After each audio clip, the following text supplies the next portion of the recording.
అనంతపురం జిల్లా రాప్తాడు నియోజకవర్గం అనంతపురం రూరల్లోని చిన్మయ నగర్ సమీపంలోనే ఉన్న ప్రభుత్వ జేఎన్టీయూ ఇంజనీరింగ్ కళాశాల నందు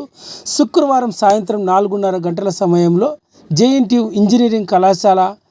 ప్రిన్సిపల్ ఆచారి ఎస్వి సత్యనారాయణ గారు మీడియా సమావేశం ఏర్పాటు చేయడం జరిగింది. ఈ సందర్భంగా ప్రిన్సిపల్ ఆచారి ఎస్వి సత్యనారాయణ గారు మాట్లాడుతూ జేఎన్టీయూ ఇంజనీరింగ్ కళాశాల నందు ఏప్రిల్ 2024లో నిర్వహించిన బీటెక్ 4వ సంవత్సరం 2వ సెమిస్టర్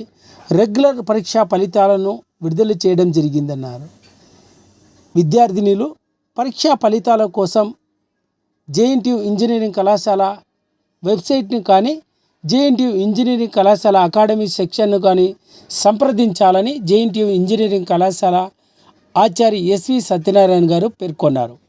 ఈ పరీక్షా ఫలితాలు విడుదల చేసిన కార్యక్రమంలో వైస్ ప్రిన్సిపల్ ఆచార్య E Arunakranthi, deputy controller of examination doctor D Vishnuvardhan,